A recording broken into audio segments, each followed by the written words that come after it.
ইসলামী দলের আমির সাহেব মহিলার বাঞ্জা দিয়ে ধরে লাইতে আমরা দলের সমস্যা কি? ওই বেড়াও তো কোনো আলেম না,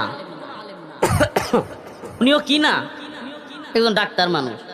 তো উনার দলিল দিয়া যদি আমনে মনে করেন উনি জড়ায় ধরছে আর আমনে সুমা মারেন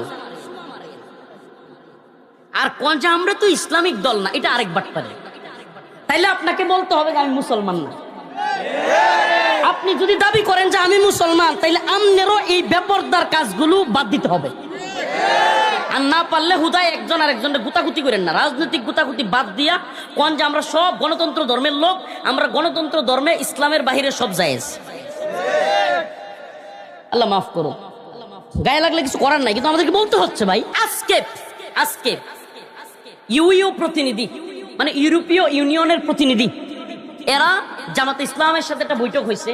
ওই বৈঠকে তারা প্রশ্ন করতেছে জামাত ইসলামকে যে তোমাদের সংসদীয় আসনে তোমরা যে প্রার্থী দিছো এখানে তো নারী নাই, কি কয় নারী নাই।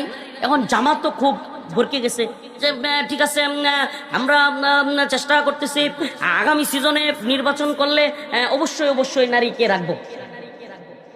মানে আপনি বুঝতেছেন যে একটা ইসলামিক দল তাদেরকে জবাবদিহি করতে হচ্ছে কাদের কাছে? ইউরোপীয় ইউনিয়নের কাছে, যারা কিনা এই বাচ্চাদেরকে সুপ বানায় খায়, যারা কিনা বাচ্চাদের সাথে অবৈধ মেলামেশা করে, যারা কিনা বাচ্চাদের ফার্ম হাউস করছে, ওই বাচ্চাদেরকে বিকৃত যৌনাচারে লিপ্ত করে, বাচ্চাদের হত্যা করে।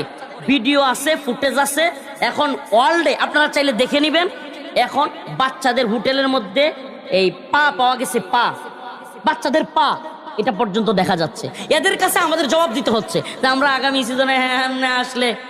এমনকি আরেকজন বক্তব্য দিতে গিয়া সৈয়দ আব্দুল্লাহ মোহাম্মদ তাহের, জামাত ইসলামের একজন নেতা, হুজুর জামাতের এগুলো কইতেছেন তাহলে বিএনপি মনে হয় ফেরেশতা বা আওয়ামী লীগ মনে হয় ফেরেশতা। ভাইরে আমাদের বিষয় আমি আগেও বলছি, আমি কোনো বন্ডিং এর ভিতরে থাকতে চাই না।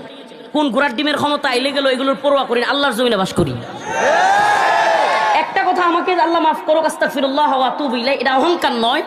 আমি বিশ্বাস করি আমি আল্লাহর জমিনে বাস করি। এটা আগেও বলছি, গাজীপুরে একবার বলতে গিয়া যে কসুর প্রধানমন্ত্রী মানি না, আল্লাহর বিরুদ্ধে গেলে, ইসলামের বিরুদ্ধে গেলে রাষ্ট্রপতি মানি না, প্রধানমন্ত্রী মানি না, এগুলো বলতে গিয়ে কিন্তু জেল খাটছি তো। আবার মজার বিষয় হলো ওইটাও গাজীপুরের বয়ানই ছিল, গাছার বয়ান, গাছার। তো যাই হোক, আমি এখনো বলছি, আগেও বলেছি, প্রিয় ভাইয়েরা আমার, আমি এই বন্ডিং এ বিশ্বাসী না। নির্দিষ্ট একটা বন্ডিং এ আপনি যদি বিশ্বাস করেন তাইলে দেখবেন আপনি ক্ষমতাসীনদের সামনে কথা বলতে পারবেন না, এবং তাদের ভয়ে আতঙ্কে আপনি চলতে হবে।